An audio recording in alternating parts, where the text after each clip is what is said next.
Welcome friends, CMS institute के YouTube channel में आपका एक बार फिर से स्वागत है।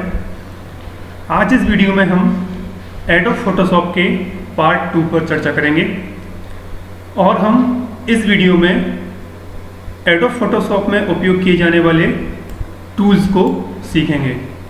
एडोब फोटोशॉप के फर्स्ट वीडियो में हमने फोटोशॉप के वर्क एरिया का इंट्रोडक्शन आपको दिया था। आज हम इमेज पर कार्य करना सीखेंगे और इन टूल्स का उपयोग करना सीखेंगे। तो आइए स्टार्ट करते हैं एडोब फोटोशॉप। एडोब फोटोशॉप पर कार्य करने के लिए सबसे पहले हम एक नए पेज को ले लेते हैं। पेज को लेने के लिए हम फाइल के न्यू ऑप्शन को सिलेक्ट करेंगे या Ctrl+N बटन कीबोर्ड से दबाएंगे। या हम जैसे ही न्यू ऑप्शन को सिलेक्ट करते हैं तो न्यू डायलॉग बॉक्स ओपन हो जाता है, जिसमें हमें अपने कार्य के अनुसार पेज की साइज सिलेक्ट करना होता है और रेजुलेशन, मोड एंड कंटेंट को सिलेक्ट करना होता है। यहाँ हम इमेज की साइज 8x10 ले रहे हैं, रेजुलेशन 100 रखा है हमने, मोड रखा है RGB और कंटेंट रखा है वाइट। ओके करेंगे। ओके करते ही हमें एक वाइट इमेज का पेज मिल जाएगा। इस पर हमें वर्क करना है। जैसे ही हम किसी इमेज को ले लेते हैं तो यहाँ पर हमें एक लेयर पैलेट के अंदर बैकग्राउंड लेयर दिखने लग जाता है। इस बैकग्राउंड लेयर में एक लॉक का निशान बना होता है। ये लॉक का निशान हमें बताता है कि ये इमेज लेयर जो है, इमेज का बैकग्राउंड लेयर जो है, ये लॉक रहता है, इस पर हमें कार्य नहीं करना है। इमेज पर कार्य करने के लिए हम इसका एक डुप्लीकेट लेयर बनाएंगे, इसके बाद हम इस पर कार्य करेंगे। डुप्लीकेट लेयर बनाने के लिए हमें यहाँ पर एक ऑप्शन मिलता है, क्रिएट ए न्यू लेयर। इस पर हम क्लिक करेंगे तो एक खाली लेयर हमें यहाँ पर बन जाएगा। ठीक, अब हम इस पर कार्य करेंगे। तो एडोब फोटोशॉप के टूल्स का पहला ऑप्शन हम सिलेक्ट करेंगे। पहला ऑप्शन जो है हमारा वो है रेक्टेंगुलर मार्क्यू टूल। इस टूल बॉक्स में आप ध्यान से देखेंगे तो किसी टूल के नीचे एक पॉइंट का निशान बना है। ये पॉइंट का निशान हमें बताता है कि इस टूल के अंदर और भी टूल्स या ऑप्शंस उपलब्ध हैं। जब आप इस टूल पर राइट क्लिक करेंगे तो उसके अंदर उपस्थित टूल्स आपको दिखने लग जाएंगे। जैसे कि हम इस टूल पर हमने राइट क्लिक किया तो इसके अंदर जो टूल्स उपलब्ध हैं वो हमें यहाँ पर दिखने लग गए हैं। तो हम फर्स्ट ऑप्शन का जो टूल है, इसमें से हम रेक्टेंगुलर बनाने के लिए फर्स्ट ऑप्शन को हम सिलेक्ट कर लेंगे। जब हम यहाँ पे किसी भी टूल को सिलेक्ट करते हैं तो उस टूल की प्रॉपर्टीज़ ऑप्शन बार में यहाँ पर हमें दिखने लग जाती है। ठीक, तो अभी हमने फर्स्ट ऑप्शन को सिलेक्ट किया और यहाँ पे हमने प्रॉपर्टीज़ में ये न्यू सिलेक्शन हमने अभी सिलेक्ट किया हुआ है। अब हम यहाँ पर एक रेक्टेंगल बनाते हैं। ये हमने एक रेक्टेंगल बना दिया। रेक्टेंगल बनाने के बाद इसमें हम कलर भरना चाहते हैं। हम ये चाहते हैं कि इसके अंदर कलर फिल हो जाए। तो कलर फिल करने के लिए आपको यहाँ पर दो कलर दिख रहे होंगे। ऊपर वाला जो कलर है इसको बोला जाता है फोरग्राउंड कलर और नीचे वाला होता है बैकग्राउंड कलर। हम इसके अंदर जो कलर भरेंगे वो फोरग्राउंड कलर होगा और यदि हम पेज के अंदर इसके पीछे अगर कलर भरना चाहेंगे यहाँ तो इसको बोलेंगे बैकग्राउंड कलर। हम इसमें जो कलर भरना चाहते हैं, कलर भरने के लिए हम पहले फोरग्राउंड कलर पर क्लिक करेंगे और यहाँ से किसी भी कलर को हम सिलेक्ट कर लेंगे।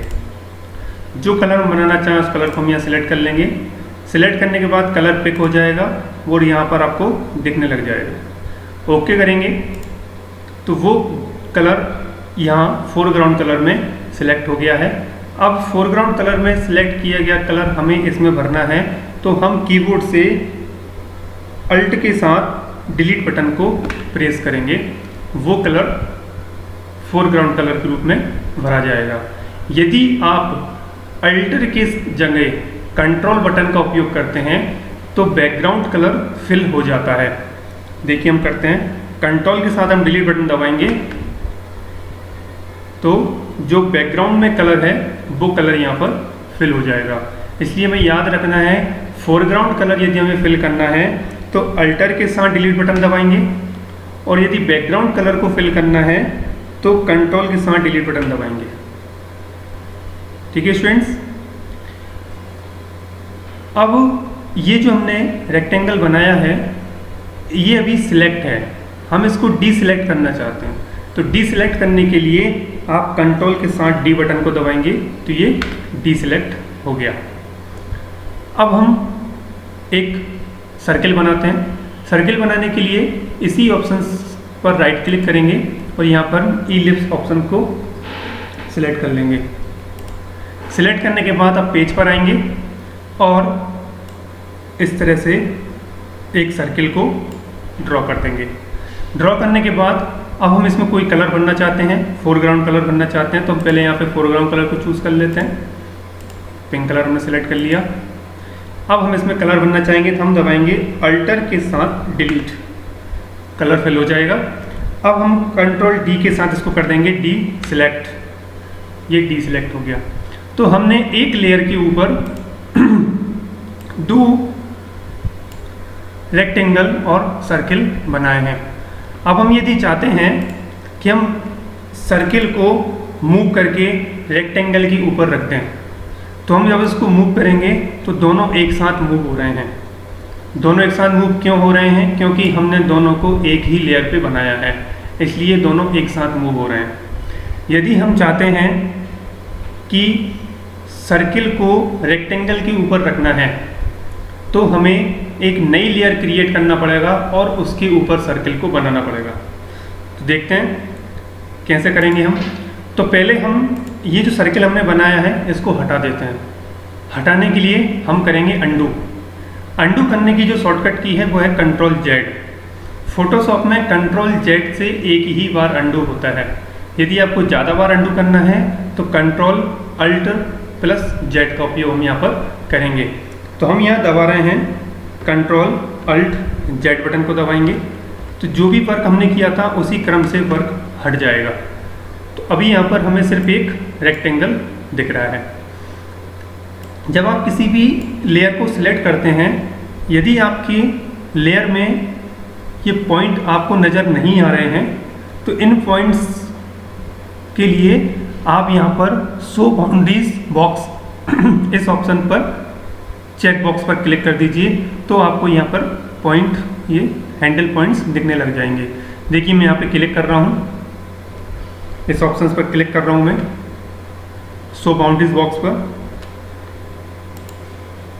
देखिए बॉक्स हट चुके हैं। यदि हमें फिर से बॉक्स चाहिए तो हम उसी भी क्लिक कर देंगे, बॉक्स हमें यहाँ पर दिखने लग जाएंगे।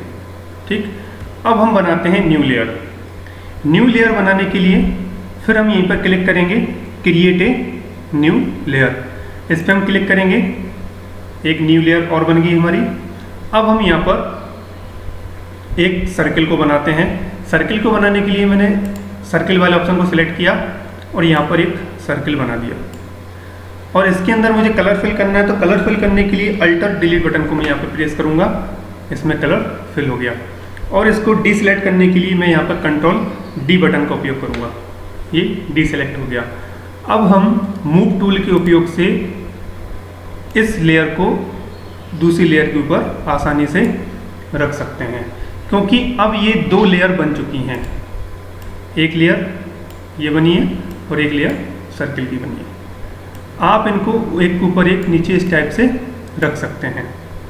यदि आप चाहते हैं कि किसी को हम हाइड कर दें, दिखे नहीं वो, तो लेयर के आगे एक आई का निशान बना होता है, इस पर आप क्लिक करेंगे, हाइड हो जाएगा, और फिर उसी पे क्लिक कर देंगे, शो हो जाएगा। तो इस तरह से हम इसको किसी भी लेयर को शो हाइड कर सकते हैं। यदि आपको किसी लेयर का कॉपी करना है, इस लेयर की आपको कॉपी करना है, तो कॉपी करने के 2-3 तरीके हैं।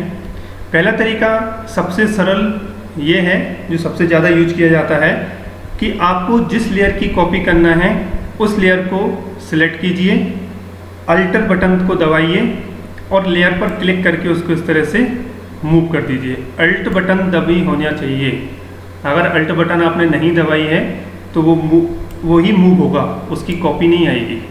जब भी आपको किसी भी लेयर की कॉपी करना है तो सबसे बेस्ट तरीका यही है, अल्ट बटन को दबाइए और जिस लेयर की कॉपी करना है उस लेयर को इस तरह से उसके ऊपर से ड्रैग कर दीजिए, उसकी कॉपी हो जाएगी। ठीक, अभी मैं यहाँ पर अंडू कर रहा हूँ ताकि जो कॉपी है वो हट जाए। अब नेक्स्ट मेथड क्या है कॉपी करने का? जिस लेयर की आपको कॉपी करना है उस लेयर पे आप कीजिए राइट क्लिक। आपको एक ऑप्शंस मिलेगा डुप्लीकेट लेयर, ओके करेंगे। यहाँ पर डुप्लीकेट लेयर बन गई है। ठीक, इस तरह से आप लेयर्स की कॉपी कर सकते हैं।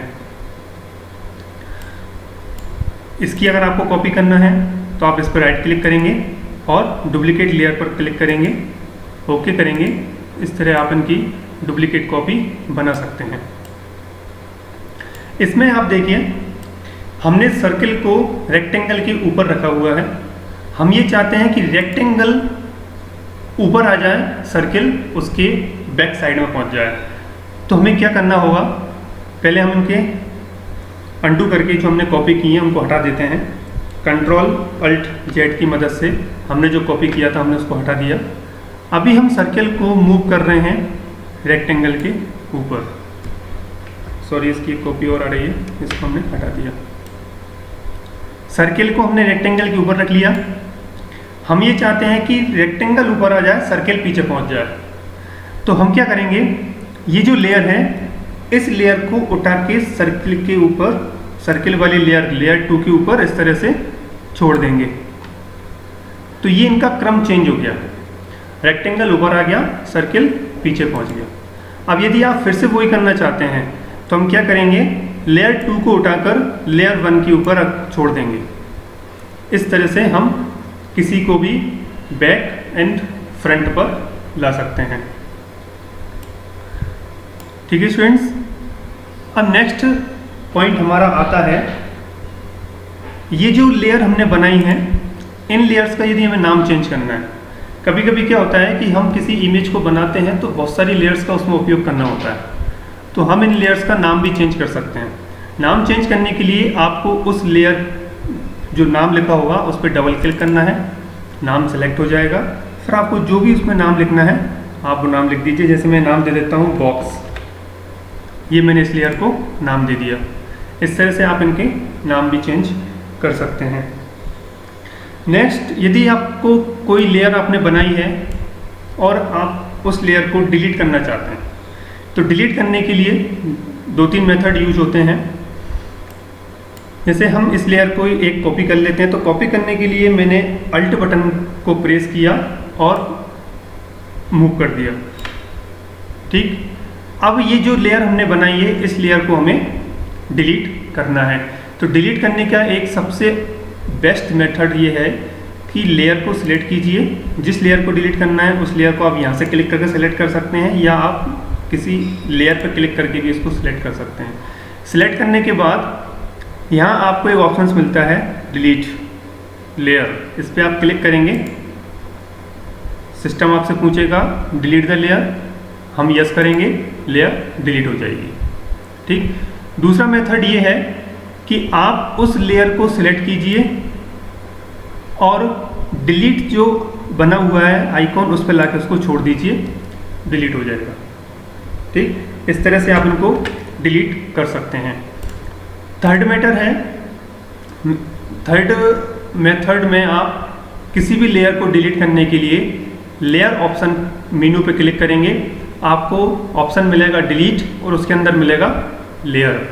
यहाँ से भी आप किसी भी लेयर को डिलीट कर सकते हैं। ठीक है स्टूडेंट्स, तो इस तरह आप किसी भी लेयर को सिलेक्ट कर आप जिस मेथड से डिलीट करना चाहें डिलीट कर सकते हैं। अब बात आती है किसी भी लेयर को रीसाइज करना, लेयर की साइज को कम ज़्यादा करना। तो लेयर की साइज को कम ज़्यादा करने का एक सबसे सही मेथड ये होता है कि आप उसके जो पॉइंट्स बने होते हैं उन पॉइंट्स पर पॉइंटर को लाइए, एरो का निशान आ जाता है, क्लिक को दबा लीजिए और आप उसकी साइज को इस तरह से रीसाइज कर सकते हैं। ठीक, इस तरह हम किसी भी लेयर को रीसाइज कर सकते हैं। अब जब हम यहाँ पे किसी भी लेयर को रीसाइज करते हैं तो उसकी जो लंबाई चौड़ाई है वो अलग अलग साइज में हो जाती है। जैसे कि अब विड्थ ज़्यादा हो गई है, हाइट कम हो गई है। अब हाइट ज़्यादा हो गई है, विड्थ कम हो गई है। ठीक, हम ये चाहते हैं कि लंबाई चौड़ाई दोनों बराबर बराबर एक साथ बढ़े। तो हम जब इनको मूव करेंगे तो मूव करने के साथ हम शिफ्ट बटन का उपयोग करेंगे। जब भी हम शिफ्ट बटन का उपयोग करेंगे और किसी भी लेयर की साइज को बढ़ाएंगे तो लंबाई चौड़ाई एक बराबर एक साथ बढ़ेगी। देखिए, एक साथ कम हो रही है, एक साथ बढ़ रही है। तो इस तरह आप किसी भी इमेज या किसी भी लेयर की लंबाई चौड़ाई अगर रीसाइज करना चाहते हैं तो शिफ्ट बटन के दबाकर और उसको रीसाइज करेंगे तो उसकी विड्थ एंड हाइट दोनों एक साथ एक अनुपात में बराबर बढ़ेगी और घटेगी। अब हम ये चाहते हैं कि किसी भी लेयर की जो साइज है वो बीच सेंटर से बढ़ना चाहिए। केंद्र बिंदु जो है, ये केंद्र बिंदु, इसके आधार पर किसी भी लेयर की साइज रीसाइज होना चाहिए। तो हम जब एरो की मदद से किसी लेयर को रीसाइज करेंगे तो शिफ्ट और अल्ट बटन को एक साथ दबाएंगे।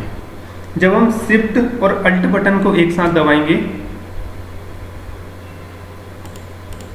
तो देखिए अब आप सेंटर से साइज रीसाइज हो रही है, सेंटर से। यदि हम शिफ्ट और अल्ट बटन को एक साथ दबाते हैं तो, और यदि हम शिफ्ट कीले को दबाएंगे तो लंबाई चौड़ाई किसी एक पॉइंट से रीसाइज होती है। और जब हम शिफ्ट और अल्ट बटन दोनों को एक साथ दबाएंगे तो सेंटर बिंदु से रीसाइज होती है। ठीक है स्टूडेंट्स,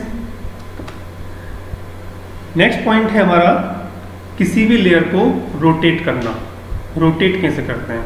रोटेट करने के लिए जब आप किसी लेयर को सिलेक्ट करते हैं और उसके किसी पॉइंट के नीचे कर्सर को लाते हैं तो एक रोटेट का चिन्ह बन जाता है। देखिए यहाँ पर रोटेट का चिन्ह बन जाता है। रोटेट का चिन्ह बनने के बाद आप इसको इस तरह से जिस एंगल पे घुमाना चाहें वैसे आप इसको घुमा सकते हैं। इस तरह आप किसी भी लेयर को रोटेट कर सकते हैं। रोटेट करने के बाद जैसे आपने इसको रोटेट किया, रोटेट करने के बाद अब आपको एंटर की प्रेस करना है और हैंडल पॉइंट्स में आ जाते हैं। अब हम ये चाहते हैं कि इसको हम फिर से रीसाइज करें तो आप आसानी से इसको रीसाइज कर सकते हैं। ठीक, और फिर से यदि आप इसको रोटेट करना चाहें तो पॉइंट आ जाएगा रोटेट का, आप इसको इस तरह से घुमाकर रोटेट कर सकते हैं। ठीक है स्टूडेंट्स, तो अब हमने यहाँ पर दो लेयर्स बना ली हैं। अब हम चाहते हैं, जैसे हमने एक लेयर को इस तरह बना लिया और इस लेयर को हम इसके ऊपर रख देते हैं। अब हम ये चाहते हैं कि ऊपर वाली जो लेयर है इसकी ओपेसिटी हम कम कर देते हैं, इससे पीछे वाली लेयर भी क्लियर दिखती रही। तो ओपेसिटी कम करने के लिए जिस लेयर की ओपेसिटी कम करना है उस लेयर को सिलेक्ट कर लेंगे। सिलेक्ट करने के बाद यहाँ पर एक ओपेसिटी का ऑप्शन मिलता है, इस पर हम क्लिक करेंगे। ओपेसिटी के ऑप्शन पर क्लिक करेंगे तो एक स्क्रॉल टाइप का ऑप्शन हमें मिलेगा जिसको हम 100 से कम करते हुए लाएंगे तो उसकी ओपेसिटी कम हो जाएगी। ठीक, इस तरह से आप इसको कम ज़्यादा अपने हिसाब से कर सकते हैं, इमेज को हम किस प्रकार देखना चाहते हैं। ठीक है स्टूडेंट्स, नेक्स्ट इसमें जो हमारा ऑप्शंस है वो है सिंगल रो मार्क टूल। अगर हम सिंगल एक लाइन बनाना चाहते हैं तो हम इसका उपयोग यहाँ पर करेंगे। सिंगल रो सिलेक्ट किया, इसको इस तरह से हम बना सकते हैं। कलर चेंज करना है तो वही अल्ट के साथ हम डिलीट बटन दबाएंगे, इसका कलर चेंज हो जाएगा और कंट्रोल डी को सिलेक्ट कर देंगे तो ये डीसिलेक्ट हो जाएगा, ये लाइन बन गई है। इस तरह से आप लाइन एक रो बना सकते हैं। नेक्स्ट ऑप्शन है हमारा अब इसमें सिंगल कॉलम मार्की टूल। इससे हम वर्टिकल लाइन बना सकते हैं और सिंगल रो से हॉरिजेंटल लाइन बनती है। यदि आपको वर्टिकल लाइन बनाना है तो आप इस तरह से वर्टिकल लाइन इसमें बना सकते हैं और अल्टर के साथ डिलीट बटन दबाएंगे, लाइन का कलर चेंज हो जाएगा। एक लाइन आपको यह बनाना है। इस तरह से आप पेज में वर्टिकल और हॉरिजेंटल लाइन बना सकते हैं। और मूव टूल की मदद से आप इनको अगर मूव करना चाहें तो मूव भी कर सकते हैं। ठीक है स्टूडेंट्स, तो इनका आप प्रैक्टिकल करके ज़रूर देखिएगा। और आपको हमारा आज का वीडियो कैसा लगा हमें कमेंट बॉक्स में ज़रूर बताएं। वीडियो को लाइक करें एंड सब्सक्राइब ज़रूर करें।